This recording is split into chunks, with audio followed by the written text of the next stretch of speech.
All right, guys. Hello and welcome. I'm here with my co-pilot, Debbie Morrow. We're Hi gonna kick it guys. off. We're gonna kick it off with what's not working in your business and show you a different path to actually operate. Debbie and I have two special guests today. We have Andrew Becker and Amber Carr. Hopefully I said your name right, Amber, with Billions. Andrew, I'm gonna pass you the mic. Introduce yourself. Let's pass it to Amber and then we'll get into it. Cool. Thank you for having us today. Welcome, everybody. My name is Andrew Becker. I'm on the East Coast as well. In Alexandria, Virginia. My history and background is I started a real estate team back in 2013, ran it for a little bit over a decade. And a lot of what you'll see with what we talked about today is what I learned, lessons learned, best practices in Billions. Um, I'm not in sales anymore. My team still operates, and we have a mix of retail and a wholesale operation as well. I'll kick it over to Amber to introduce yourself. Yes, and Ray, you did say my last name right, which is much appreciated. I'm Amber. I'm actually on the West Coast in Vegas. I moved here about 2 years ago from San Francisco. My background's a little different than Andrew's. It's in mostly tech. Most recently, before I joined Billions, I was at DocuSign, which most people know. Worked there throughout COVID, and so I've been kind of in the tech world in corporate tech for a long time. And then Andrew and I connected in 2022 when he was looking to bring Billions to market. And so I'm here as the resident tech person, I guess. I love it. Are you guys ready to jump into the slides and we'll get into some stuff?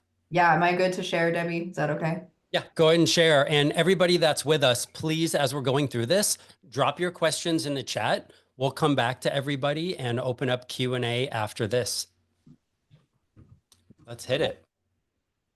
So as Ray mentioned, we're going to cover sort of what's holding your business back and how you can think about and use tech to really scale and grow your business. And I'll preface this by saying that Andrew and I have a strong point of view, which is that you guys are business owners, right? We think about individual agents and real estate teams and their leaders as businesses, and that's sort of the perspective we're trying to bring is as you're operating a business, you should think about how tech can support you as a business. And a couple of tips and tricks that we'll share with you is really what this presentation is centered around, and how you can really think about tech. Andrew, you want to kick off with the Yeah. So we kind of see it as a problem and a solution here. So there's a lot of reasons why most teams do stay stuck. And then over on the right side, we're gonna cover the three pillars of how you can stop guessing in your business and really start to scale. So it'll be kind of a three-tiered approach here. We're going to talk about choosing the right tools, meaning the right technology stack, automating the administrative, so those low-hanging fruits that take a lot of your time and effort, and then ultimately kind of bringing this whole, the whole process full circle, making really good, fast decisions based on actual data and not just guessing. So we do have some polling. If you scan this QR code with your phone, I always make the joke that I'll get everybody to show me their phone cases at this point in the presentation. If you scan this QR code, we'll have a couple polls that'll help us drive kind of based on your experience, the topics. So if you want to scan this, it'll pop up again in just a second. But it's a poll that'll pop up on your phone. So the first pillar is choose the right tools. And I think this is the one that seems the easiest, but actually does a lot to either set you up for success or failure. And I think like when we say tools, that is a pretty broad term. We're kind of talking mostly about software here that you can use in your business. So the first question that we have for you guys is how many tools, right, application, software, whatever you want to call it, are you managing in your business today? And that can be sort of everything from your email, social media, a CRM, places that you buy leads. So we're just sort of curious what your experience is, and not sure is a perfectly fine answer. I feel like I have no idea. That's not an uncommon answer. That's why it's an option here. So it looks like couple more than 5, 2 to 5, couple people not sure. Nobody said 1. That's pretty impressive. Rebecca has 10. Well, that's more than 5. Yeah, it's interesting, right? A lot of people saying I don't know, which usually means a lot. It's a lot. So yeah, it's kind of split. So this isn't surprising. Most companies or even individuals have many, many things that they're managing, right? Even just things like email and social media. Those are 2 tools right there.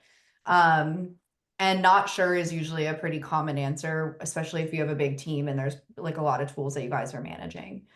We asked that question because while sometimes it's easy to total up the cost of, okay, let me inventory all my tools, and how much am I paying per month or per year for those things? And oh my God, it's $5,000 and that's way too much money. And let me go find a cheaper one. There's a lot of other costs that you should think about when you think about the tools that you're using or are looking to use. And the biggest one is the 4th one, obviously, which I'll get to. But the first one that I want to talk about is wasted time. And Andrew, if you want to jump in, like thinking about like the switching and the kind of tools stack that your team had, I think that that's a good perspective. Yeah. So wasted time was something that drove me nuts on my team. When we were operating at full capacity, by the time I left, I think we had like 25, 30 people on the team. We were doing anywhere from 30 to 50 deals a month. And we had a lot of technology tools. We had a centralized CRM, and then we connected 8 or 9 other third-party softwares via Zapier or API, however we could economically fit it together. And we spent so much time not only maintaining it, but paying for it, but hopping back and forth and back and forth. And it was a huge, huge time suck. And I actually read some studies on what we call tab hopping. And it takes you a long time to kind of get into a flow state of mind if you're jumping in between different tasks. And that was one thing that we really wanted to solve. So first and foremost, not having, like Amber mentioned, having to pay for all of that and maintain it. One of the things that was incredibly difficult was when something broke and then we had to find out what broke fast, or else our entire operation would sort of shut down. Right. And as a tech person, that's like the most complicated thing to figure out when you're dealing with multiple systems, right? And that kind of speaks to like operational costs, is like something broke. And if you're lucky, you have systems talking to each other, right? If you're lucky. Usually they don't, or they can't, right? Or it's really expensive to make them talk to each other. And then you're like, let's say they're talking to each other and you're trying to figure out which one broke. And at Billions, we deal with this a lot because we're built on Salesforce, and customers will want to plug in this tool and that tool, and Salesforce is great for that. But the second something looks wrong or it's broken, we spend most of our time investigating which thing broke. And that very expensive. And sometimes can stop your whole business, which then, there's the missed revenue issue. And the other piece is just natural human error, right? I think that's kind of an obvious one, but especially if you have systems that don't talk to each other, and let's say you have an appointment, like marketing system, and then you've got like a commission system, and you're trying to figure out like, how do we source this lead? Because it affects my commissions and all this stuff. You introduce complexity, which introduces a lot of error. That error could cost you money, right? You miss a deadline, you miss, an escrow payment, whatever, that whole deal falls apart, and there goes your entire revenue for that transaction. So these are things that, especially when you're using tech to manage your client process, the second that they break, or you're copying data from one thing to another, or you're trying to integrate and they don't talk to each other, those are all things that could lead you to missed revenue. And so when you're evaluating tech tools and like, should I get this thing, or like, oh, this new AI tool seems really cool, but it doesn't really like integrate with my CRM. So I have to like, it's going to go have conversations on LinkedIn, but then I have to go pull those into my CRM to make sure that like another agent isn't having the same conversation. That is all cost to you that you should think about. And kind of reiterating on what Amber had mentioned before on the intro slide, thinking about all of this stuff as a business, this is where profit margin starts to come into play, because if this gets wildly out of control, your profit margin might be in the single digits. So as you approach trying to get to an optimized state of operations, this is why this is so important. Cool. And I don't know, Ray, if you wanted to pause for Q&A or hold it. No, we'll hold Q&A till we get through the slides, guys. Cool. So this is an example of something that we see a lot at Billions when customers come to us. Across the top is sort of like your business journey, right? So you do some marketing activity, you have to manage clients, you have to manage transactions, documents, and at the end of that, hopefully you get some analytics. These logos at the bottom, and what I say about this slide is, if you're feeling overwhelmed, good, because you should be. It's meant to induce a little bit of anxiety about managing all these things. Like, your business is complex. There's a lot of components, and even this is a simplified way to view this, right, in these buckets. But if you start to plug in your tools into each of these buckets, you'll probably realize you have some overlapping things, you have some gaps, or you've got too many things doing like one thing and it's the same thing. And so I like this format because usually if I plug in a client's tech stack into this format, they're like, oh, I didn't realize that we have, Snap Close and DocuSign, and they can actually do the same thing, and maybe we consolidate those. And they start to think about how they could simplify this because it's overwhelming to manage. I would encourage you, and we can give you a resource later, but like, think about all the things you're doing and where does tech fit in, and where do you have overlap, and where do you have a gap, right? And the other thing I'll say is, at the end of this analytics part is what we're going to get into in like the third pillar.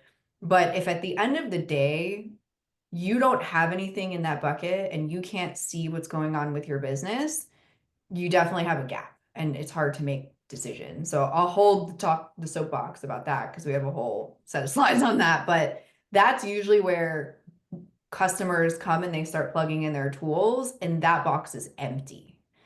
And they're trying to pull analytics out of everything else, but it's very inconsistent, it's disconnected, and usually the only thing in that box at the end is a spreadsheet. That's usually what we see. Or a whiteboard. Oh, whiteboard. Yeah, whiteboard. Lots of whiteboard. I mean, I love a whiteboard too. So the second pillar is automate the administrative. And I love automation. There's lots of conversation about AI. But we very specifically called it automate the administrative because you need a good starting point for when you think about automation. And it's not necessarily some of the things that AI has attached itself to today. So the next question we have is, who thinks or is or knows that they're using tech to automate just lead outreach? So prospecting, email, phone, text, that sort of stuff, to where you're doing like lead prospecting outreach. One person is, well, half the people are. And if you're not sure, it's okay. If you're like, I don't really actually know what that means.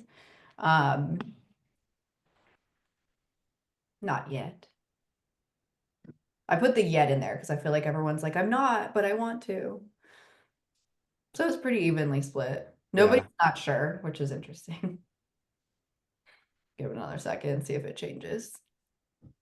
So most people say yes. So that's great. That's interesting. Cool. Ooh, let's see. Hold on. All right. So this is a very high level slide. I've been in tech for longer than the number of years I care to say to give away my age, but there is a lot of shiny new tools and a lot of people talking about automation and a lot of people talking about AI. The thing that I will say, I'm a big fan of AI. I haven't taken a note since Zoom AI came out, and I will never take a note again. There are some very obvious, usually very administrative things where it makes sense to introduce automation. Now, keeping in mind that automation can still look very personalized and there's all kinds of cool tools for that. It's not necessarily like, oh, I'm just pumping out the same email to everybody. But the tools around that are pretty new, especially when you're talking about AI. And AI takes a very long time to learn the way that you want to learn or you want to teach it. And there is a phrase in tech that is very widely used: garbage in, garbage out. And normally, for you to get a lift out of something that's going to automate, like AI, you have to make sure you don't feed it garbage or it's going to give you garbage back. And so when I think about what are some obvious things that you can automate, note taking, call recordings, cold outreach, people you don't really know much about anyway, right? Calendar invites, deadlines, those sorts of things, very administrative things.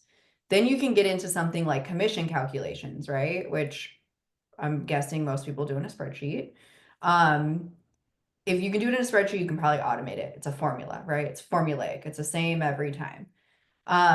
Some things that we don't recommend automating right out of the gate, right? And it's going to depend on how advanced your business and how complicated your business is. Things that put a barrier between yourself and your client. And I've mentioned this stat before, but like NAR does a member study, and the last one that they released, 70% of revenue, transaction revenue, came from referrals. Still a relationship business. And if you're trying to put something like an AI chatbot or whatever, right, or a piece of automation between you and your client, that is very high risk to your revenue. And I would be very careful about how you do that. And we have had billions customers come to us and say, oh, hey, there's this like AI thing that'll like set appointments for me. Great. How are you teaching it? Well, we just fed it all of our ISA data on how to set appointments. Are all of your ISAs good? Because you just taught it bad habits if you did that.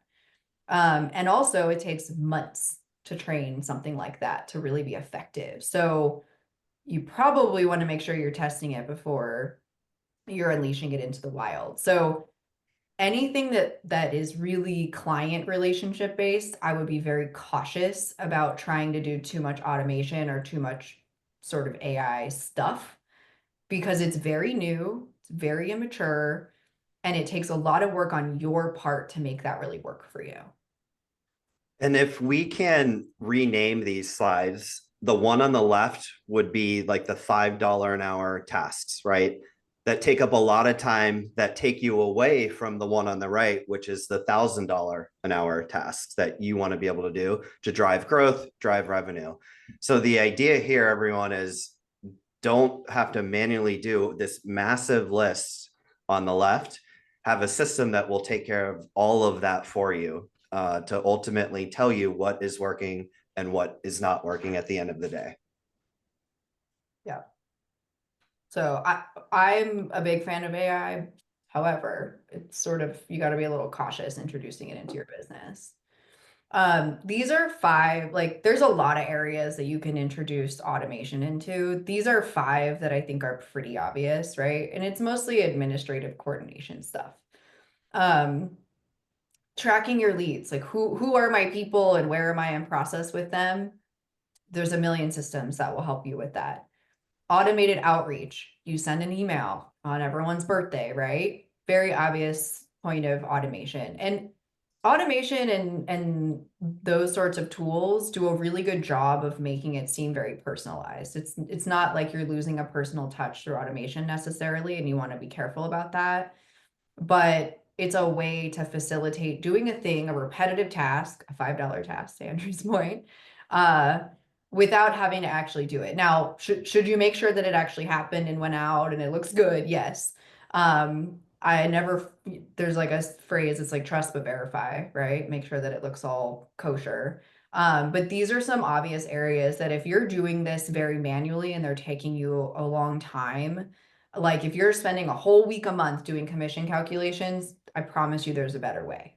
Or if you're hiring a whole human to do like transaction coordination, there are definitely parts of that, reminders, deadlines, et cetera, that can be automated and perhaps save you half of a person's time. I'll talk just very briefly also about the top three. I think those are very important. We talked to a lot of team owners and agents about their leads. And one of the most important things we believe is having your leads automatically come into your CRM categorized by lead source. So I'll keep this example simple, but if you have billboards and you send postcards, when someone calls or emails or however they're reaching out to you, have that flow into your CRM as billboard. And then you ultimately have reporting that just plussed up by one billboard lead.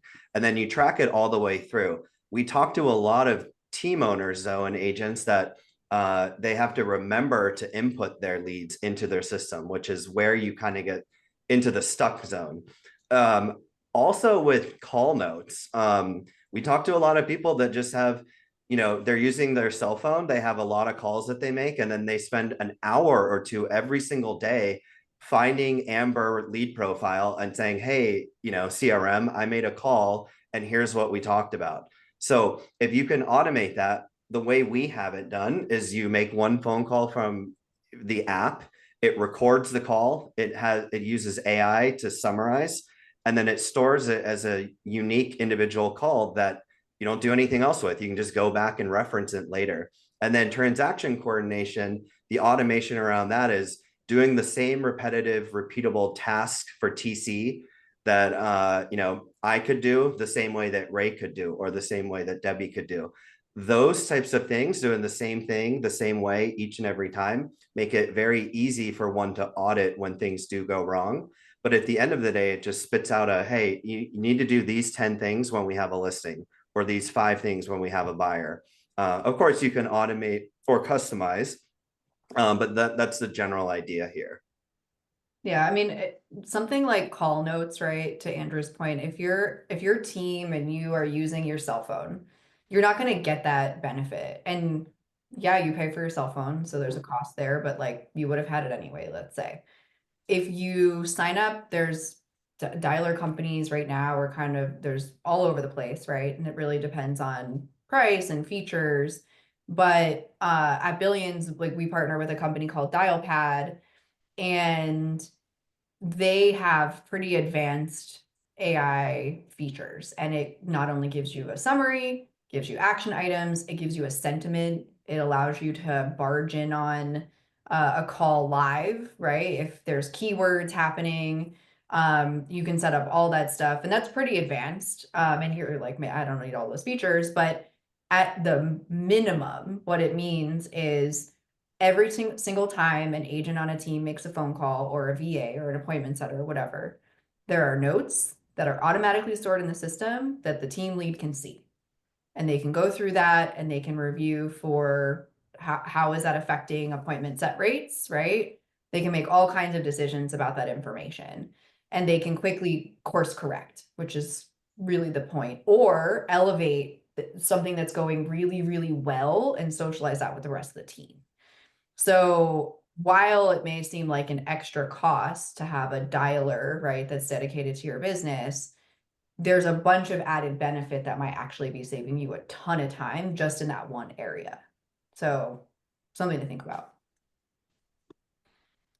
Which brings us to data, just a mouthful, data-driven decision-making. All of those words to say, use data to make decisions, which is the third pillar. Last question, other than Q&A. Who is tracking any key business metrics, KPIs, metrics, stats about your business? And are you tracking any of these? Some revenue, some appointments, no expenses. No one's doing expense tracking? Nobody.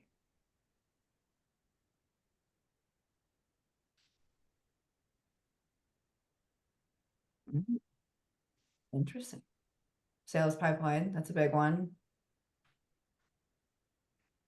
Revenue, that's a big one.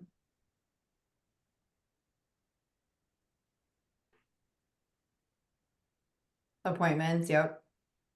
The top stuff, right? The beginning of your business, that's usually the first thing people start to track because it's a thing you've been looking at the longest. You have the most history on. Cool. So some people said we don't, which it's not uncommon. Sweet. So we put this slide together. There's a lot of things you can track about your business. And I use the phrase analysis paralysis a lot. When I was at DocuSign, they used to put in front of our leadership team like 50 dashboards with like 20 different things on it and all these stats about how the business is going. And every single time the executive team would just throw up their hands and be like, are we doing well or not? Like, I don't know what all this means. And that's kind of like analysis paralysis, right? Where you're like, I'm looking at so many things, but I don't know what's like really affecting my business. These are 5 things, and there's hundreds, right, that you can track, obviously, that not only are direct indicators of how healthy your business is, but allows you to start making decisions about your business. At the end of this presentation, we have a QR code, different QR code you can scan. And you can book some time with Andrew or I, 15 minutes, free conversation. And we can talk about these, we can talk about what's in your tech stack, and we can give you how you should calculate each of these, because there's obviously different ways you can do it. But across the top, right, these are sort of the metrics, and across the blue is what should you hope to get out of each of these. And Andrew, I don't know if you want to talk to a couple of them in particular. Yeah, I mean, this is how a business owner runs and operates, right? So you have to know at the end of the day, for every dollar you put into marketing efforts, how many dollars you get back. And that's how you can put fuel into the fire. So if you start a marketing campaign and track it appropriately or accordingly, and it returns $4 for every dollar spent, that's a pretty good return. In real estate, a 4x is kind of like the standard minimum that you want to see, but it can go to sky's the limit, right? So that's where you get to the point in your business where you say, well, okay, if I put in $1, I'm going to get 4 back. But if I put in $5, I'll get 20 back. And then you can start to grow, and there's, economies of scale there. But you need to know what's happening, and in real time, I might add, for all these other things going on. So if you're starting a postcard campaign and leads start to come in, you also need to know how many leads convert to appointments. How many of those appointments convert to actual signed agreements, whether it's buyer or seller, or if you wholesale as well. This is where running your business like a business comes into play. You put, more fuel into the stuff that's working, but you quickly turn off or pivot for the stuff that isn't working. And that also should include people. For those on the call that have ambitions to start a team, grow a team, or if you already have a team, you should know your return on investments for the personnel and the team members as well. So you don't go an entire year and really not know, how much Andrew the appointments that are brought in from a revenue perspective. I think someone did someone just raise their hand and have a question? Is that okay if we take one right now, Ray? Yeah, I just Or is want that an to. accident? Ken, do you have a question that you want to answer or ask right My now? quick question was scalability of the ideas you're sharing, right? So I can adopt all of these and put them into a single tech stack, but how do I get that to flow out exponentially, say amongst the team? I don't know if that's part of today's presentation or not. Thank You're in you. the right place, my friend. I promise you. Yeah, it's a good question, right? Because like it's interesting because I worked at small companies and I worked at like DocuSign, it was like 5,000 people when I worked there, right? And um one of the things that we haven't talked about is like these are things that you should be able to see at the click of a button. And and on a daily basis, right? Like if you are trying to look at these in retrospect, which is very common, right? Oh, it's the end of the year and I didn't make as much money as I thought. Let me go look at all these things. You can't correct those as it's happening. And like this slide is formatted this way, but like you can almost think about it like a funnel. And one of the things that like you talk about a lot in a corporate environment is what's stuck, right? Like back to the title of the presentation, like where are you stuck? And a lot of times when you diagnose that, somebody will go, marketing sucks, right? Our marketing team is horrible and they suck and we're not getting enough out of marketing. Well, are you? How do you know that? And then you might find out actually marketing is bringing us tons of leads, like tons of leads are coming in. Our appointment setters aren't converting those to appointments. That's where you're stuck. So a lot of times, if you don't see this and you don't start to track these as they're happening, you will think that marketing sucks when it's really an appointment problem, or it's a sales problem, or it's a closing problem. And so this is something, and it is very possible, right? Some like I've worked at places, DocuSign included, that we had an entire team whose only job was to track all of these metrics on a daily basis. Not these exact metrics, obviously, but similar. And it's because they didn't have internally at DocuSign, believe it or not, a huge tech company, did not have a good tech stack to track these things. And so like if you're thinking about what tools should I have in my tool chest from like a tech perspective, think about how am I going to get to these, right? And start asking those questions. If you're looking at a CRM and really they're focused on the lead part and not the closings, well, you've just broken apart your metrics. And so now I need to know my closings, all of that data, but also where did those leads come from? And now I've got a spreadsheet and I've kind of mashed it together to try to figure that out. This is not, like, I always start from, as a CEO of a company, which all of you in theory are in my mind, what's the outcome you want? Well, you want more revenue. Okay, these are your business indicators to make sure you're getting that revenue. So the tool that you have that you, not your agents necessarily, but you are going to operate in needs to give you all of these things. And in a way that you can consume them on a daily basis, not let me email my bookkeeper to then give me all my financials at the end of the year. And then I go, oh no, my margins were horrible. And now I need to go scramble and figure out why. That's not a good starting place to start from.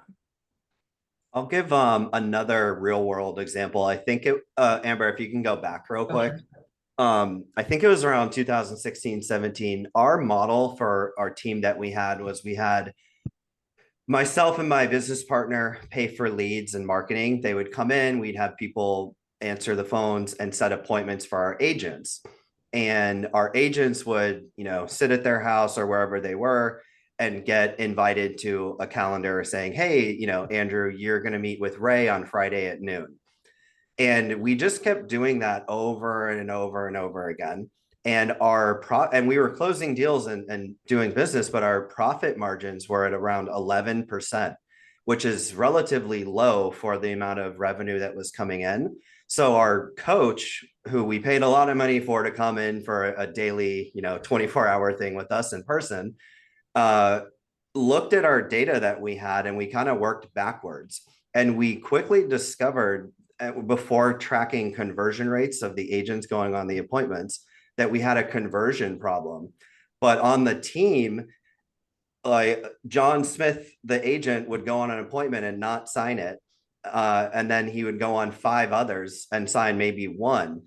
But we quickly found out that they would sign that first one and ultimately just kind of like throw away the rest of the 4 and not ever do follow-up. They were complacent because they knew they were just getting more and more appointments the next week. And it was a huge, like, embarrassing problem for me as the team leader. But once we kind of figured that out, and then we mandated post-appointment outcome notes, right, that automatically converted or formulated their conversion rates. And then we spent a lot of time, probably like 2 months straight, focusing on conversions. We started making more money. And then our profit margins went from 11.1 to 36.6%. And that's where you grow and scale, because we took those added revenues that were coming in and reinvested it back into the company into more marketing, more appointment setters. So that's when we were really able to go from where we were at that point to, wherever we were when I left, with a pretty big team doing a lot of business each and every month. Yeah. I mean, 11 to 36, pretty impressive. Yeah, it's not bad, right? And it was because we caught the conversion rate issue, but we weren't tracking that before. Then we started tracking it. And then we put in policies that said no one's allowed to get an appointment unless they're converting at 30% or more. Yeah. Those little your things really existing add book of up over business. time. Yeah. Yeah. So this is just a sample, right, of like what are some of the things you can action from things that you're seeing in your data. So like Andrew mentioned, right? Like oh my gosh, my lead conversion rate is dropping. What's going on? Well, listen to call recordings, right? That's an action you can take in your day-to-day. And you may hear, things aren't going well on calls, like, a particular agent is struggling, there's a training problem, like all of those things you can learn from maybe listening on a call. Oh, this lead, like we're spending a ton on Facebook and we're not getting a lot of leads off of Facebook. Cut it. But if you're not tracking your revenue by lead source, how would you know? And that's a particular area that, coming from tech, surprised me. I've worked with a huge marketing team at tech companies, and they are not allowed to spend a single dollar without knowing the return on that dollar. Think about like events, right? Like you spend $100,000 throwing a party in Vegas, and you want to know, was it worth it? And should we do it next year? And that is very common outside of like real estate, that is a thing that has a lot of scrutiny. And every year there's a reset of how much should we get out of this thing? Should we do it again next year? And that sort of continues, and you keep refining based on what you're actually getting out of where your investments are going. You're seeing less appointments, right? To Andrew's point, what's the follow-up? Why is that happening? You can, as Andrew just mentioned, like, hey, where are your notes? Like those are required. You're not going to get your appointment. Let me tell a little side story to that point right there. So before we had it really honed in on like laser focus, okay, John just went on 5 appointments. What happened with all of them? We had no clue, and we were just wasting away money. But then we also started tracking lost transactions. So we would actually go back, and when we realized this with our coach, we went back and I spent like a week on this, and I literally looked up every single appointment that we had gone on for almost a year, and I cross-referenced that with the MLS, and any one that we had in our database that listed with someone else, I created a field that said lost to a competitor, how much revenue we lost, and I rack and stack that and put that up in our team meeting with a person on top that lost the most amount of money. And it was very eye-opening, and it was a little awkward at first, but we were like, this isn't a script problem. This isn't a lead problem. This is a going on one appointment, not signing it problem, and then just moving on with your life at the detriment to everybody, right? It was a morale thing too, because Peter, the appointment setter, would be excited.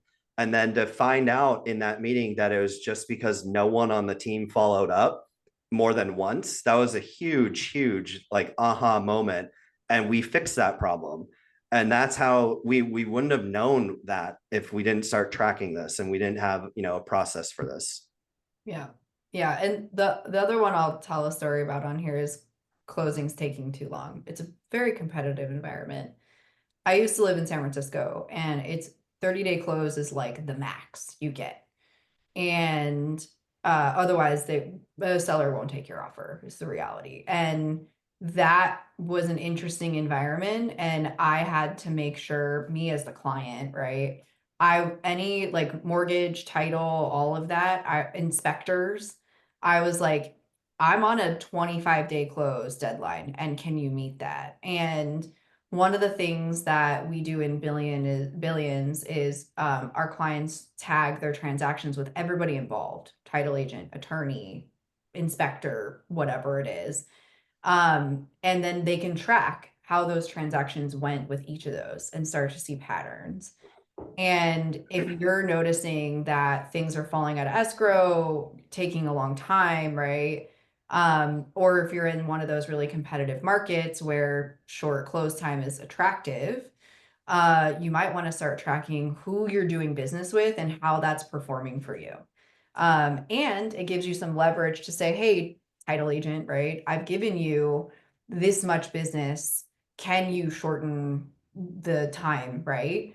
And so this starts to give you some levers to like improve your business without spending money necessarily, right? When you have that level of visibility. One thing I'll add here, Amber, before we go on to the next one, along tracking how long things take. For those, again, that have teams, are thinking about teams, this is also a recruiting tool. Think about these two scenarios. Someone wants to join my team and they say, well, I'm leaving a W-2 job. How long is it going to be until I get my first paycheck? And I'm like, I don't know, 2 months, 3 months, maybe. I'm not really sure. And I don't know how much. I think it might be, $2,500. And then they go to Amber and she pulls up one of our tracking dashboards, or if you have this, and says on average, it takes 65.4 days from the time a lead comes in through closing. If you are an agent on the team, your average commission will be $4,725. Here's everything we've closed. Here's all the volume, the transactions right here, and it's real. Who do you think? I'm assuming they would choose Amber, but that's a lot of the teams that use Billions use that aspect of it to really give them an idea that says, hey, if you come in and you buy into the culture and you believe in yourself and you take our training and you follow what we do day in and day out, this is what you can expect. And it's real tangible data. And that's how you get more people to decide to come, on board with you versus the other person. Yeah, that's a good point. All right, so I know we only have 10 minutes, so I want to get to the Q&A stuff with Ray, but this is just in summary, right? Choose the right tools, and choosing the right tools should be driven from some of these other things. And it is important. I think it's easy to get distracted by like the next cool thing on the market, right? But at the end of the day, like, what are you hoping to get out of a tool? And it should be there to enable your business and help you. It shouldn't be sort of this extra thing you have to manage. And then automate administrative things. Start there. Don't try to like just AI yourself out of business, because as if anyone's experienced AI, it's difficult. It's not as like, turnkey as people think. And start with the things that are dumb and $5 and easy and things you'd hire an admin for. There's a lot of tools in the market that have been around for a while that can do that stuff for you. And then make sure that you can see in pretty real time, if you can get there, important things about your business so you can quickly pivot. And that's the thing that will kill your business very fast, is if you're always looking backwards and trying to figure out what went wrong. And people tend to focus on their metrics only when things are going wrong. Also focus on them when things are going right to figure out how you use it as a multiplier. And that's usually when people come to us and they're like, well, I did all this analysis on last year. And it's like, well, that was last year. That's not really going to help you. Oh, there goes my Zoom AI. That's not really going to help you next year. And like things have probably changed and you can't change the decisions you just made. So how do you get ahead of those by looking at your data on a regular basis? Anything else you want to say there, Andrew? One other kind of taking data-driven decision-making to the next step is I actually never, when I worked on the sales team, I never actually had to go in and look at the data either. I literally had it emailed to me. I subscribed to certain aspects of the company. And every night at 8 p.m., I would see how many leads we got, how many, appointments we set that did not, get assigned to someone, how many post-appointment notes were missing, the closed volume for the day, the net revenue. And I would start to just, look to see if we were trending up or trending down. And then instead of having to remember to do something, when I got into the office the next day, I'd get the team together and say, hey, volume is down or appointments are down or this is up. How can we do more of it? And it was just getting told to me every single time. So the more you can even have that happen, the better as well. Yeah.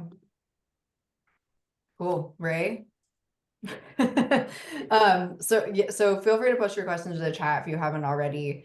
I could talk all day long about how to pick tools and give you advice on current tools that you're using. Andrew and I have a lot of familiarity with tools in this space. And oh, did I lose my screen share? Yeah, I killed it. Oh, that's okay. QR code's in the chat. It's okay. That's perfect. And like I mentioned earlier in the presentation, those KPIs, if you want a quick resource that's like, I just want to be able to plug in numbers and it'll kind of tell me what this KPI is, like I can give you that if you scan that QR code and reach out to me. And initially you might be like, oh, this is manual. I got to plug in the numbers and I'm pulling it from this system, this system, this system, and this system. That will tell you how your tech stack is doing and how disconnected it is. So it's a good exercise to do. So there's no pressure on like billion stuff. It's an offer for this group. If you want to book just some quick time with Andrew or I through that QR code. And we can go over if you're like, hey, I'm looking at this tool. What do you think about this? Or if you're like, here's all the tools I'm managing. Do you have any recommendations? We're always happy to chat and give advice about that. That was awesome, you guys. Thank you. I want to say something before we get to any questions that are here. That, usually when people talk about systems, they're talking about tools. And the way that I look at systems is that it's all about your day, right? Like, what things can I help manage my day? And all of the people that I'm talking to, all of the deals that I'm doing, all the transactions I'm in, all of those types of things. So what I love about what you guys presented today is I felt like you talked about a systemized approach to implementing tools inside of your day to offload the burden and creating leverage, both in time and money for what you're trying to do. So I guess I want to ask a loaded question to both Amber and Andrew. Like, it took you guys a long time to figure that out, right? And you built this as a internal problem to solve your team's issues. So we may have team leaders here, we may have brokerage owners here, we may have solo agents.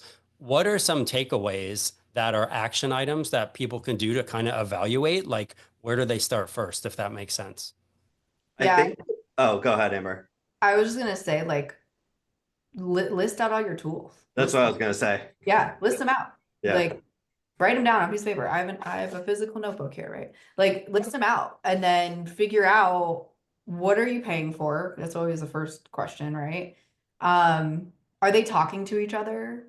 And you can certainly put them in that format of like, okay, what am I doing for transactions? What am I doing for marketing? What am I doing for this? And whatever sort of makes sense in your mind.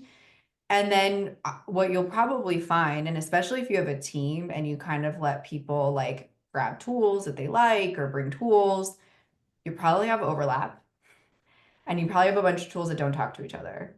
And so then the next action item is, what should I get rid of? What do I need to add? And then how do I make them talk to each other? And the third one is a more technical, sometimes difficult question, but you may end up eliminating a tool that doesn't talk to all the other ones just because it doesn't talk to all the other ones and picking something different. But that's where I would start. Like, what do you have, right? And that's why we asked the question, like, how many are you managing? And for those that said, I'm not sure, start there, right? Or if you do even have the list in your head, write the list down, put down the cost, put down how you're using it, and then see where you have overlap. I love it. All right, guys, let's open it up for Q&A. Who has questions, comments, advice? Love advice. Anybody? Amber and Andrew crushed it, so you guys are done. You want to go to dinner? Zero Like, what's question. happening? Where is that QR code to book an appointment with? It's in the chat, Logan. I Is think it Ray the last- added it in the chat. Is that the last QR code you put there, Yes. in? Yes, sir. Yep. Oh, Rebecca said, what are your favorite go-to tools?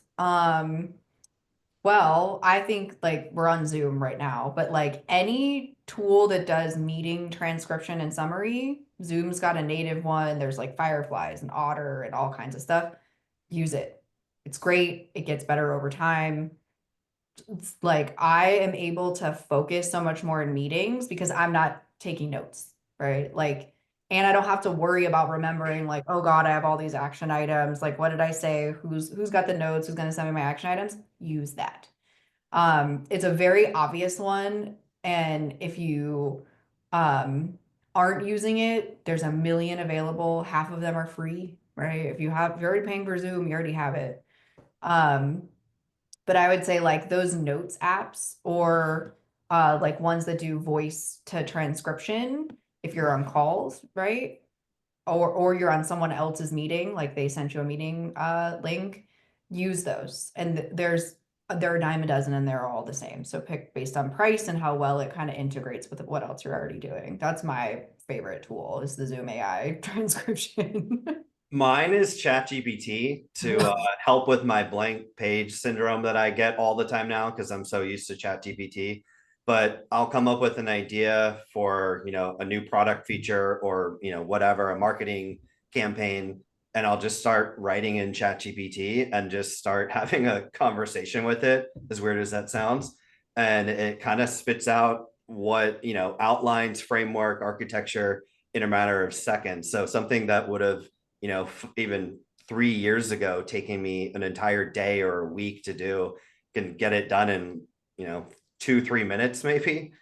So that's one of my favorite. I use ChatGPT every single day. And the other thing I'll say is Canva is another one I like a lot. It helps with creative assets. They have a ton of templates. They have AI already integrated. So you can be like, write me up a email or a LinkedIn post that I want to do this, and it'll give you everything that you need, and it's super optimized. Think about ChatGPT like the new Google. And instead of asking Google, like, what's a good email copy for this? Go ask ChatGPT. It's going to give you much better results. It's free, you guys. And like Canva's incorporated it. So like I'm not a creative person. Everything I look like I put together looks like it was done in Microsoft Paint. Andrew made all the slides, so I'll give him credit for that. That is not an area of strength of mine. So I love Canva because I can go in, I can put in some search words, right? Or just scribe into their AI what I want. And it'll be like, here's a template for you. And then I can just customize that and I'm done. So like I like tools that do the thing that I'm not good at. That's how I think about it is I'm not good at creative. Give me a creative asset. I'm going to tell you what I want and it's going to pop it out. So that's how I think about like my favorite tools is it's a thing that does a thing that I'm not good at. I think also, Amber, is a thing that does a thing I'm not good at and that takes me forever to do. Yeah. Yeah. I'll Then stress that you're flying through whatever it is you're trying to do that much faster if you can find the right tool in your arsenal. And then you're freeing yourself up to do other revenue generating activities or just spending time with your family or relaxing because you don't have to spend hours doing whatever task it was that you take hours to do. Yeah. But Canva, Zoom AI type tools or, whatever the AI recording stuff is, those are really good. And I mean, Canva's, there's Canva competitors, right? I'm just using Canva as an example because Rebecca asked, but, and a lot of them have like freemium type things. The other one I like a lot that I'll plug before I know we're out of time is Scribe. Then I'll put it in the chat because their website isn't just Scribe. But it is a really great screen capture step-by-step recording tool to make training materials. And that's something we create a lot of for our customers. And it can be really, really time consuming. And it's great. It's like a browser plugin. There's a freemium version of it. And Andrew and I have nothing to do with Scribe or Canva. We're just telling you our favorite tools. And it's great because you can do what you were going to show somebody and it'll capture everything you're doing and put it in this nice consumable format. So if you're hiring team members or you're trying to document your processes to teach other people, right? I really like Scribe because I hate watching videos. Just personally, it's not how I learn. And it creates a really nice step through where you just turn it on, you do the thing you were going to do, and it pops out a nice how-to that somebody can follow. So that's the other tool. And that's not like AI or anything. It's just a tool that Andrew and I found a while ago that we've had really good experience with for training. Yeah, I know we're short on time here, but I'll add just one more thing. Loom and Scribe at the same time. So Loom will record you talking, so you pick up on nuances. Scribe does that now, Andrew. Oh, cool. So maybe we can They get like, added video and they added audio. That's why I oh, didn't nice. Loom. But we'll do a Yeah. video. We'll walk through, hey, this is how you do X, Y, and Z in the company. We'll record it, transcribe it, etc. And then you have a playbook for, you know, the next Amber on the team that you don't want to have to start training, or a VA, you know, offshore or wherever. That's another thing I highly recommend if you do, you know, have ambitions to grow and scale here, even if it's just a solo agent, right? Transcribe everything, record everything, because there will be one day where you grow tired of whatever it is you don't want to do anymore. And that training aspect of having it recorded and just, you know, within 2 seconds, I hand it to Logan and he knows how to order a signpost, right? Because he just follows it. That can save you so much time and you don't have to reinvent the wheel every single time. Yep. Awesome. Guys, was this helpful today? Give me a yes in the chat if this was helpful and you guys enjoyed it. Thank you You all all for heard joining everything. us. Thanks for Okay. staying till the end. We appreciate it. Awesome. Yes. Cool. Yes, thank you guys. Love Thank you it. for Okay. coming. Andrew, Amber, what do you want to leave everybody with today? Be picky about your tools. They should work for you, not the other way around. Yes, I love it. It's amazing. All right, cool guys. Well, we'll give you your afternoon or evenings or days back. Thank you all for joining us today. Thank Thank you. you. everyone. Meet everybody. Thanks, Ray. Thanks, Bye Debbie. guys. Bye, guys.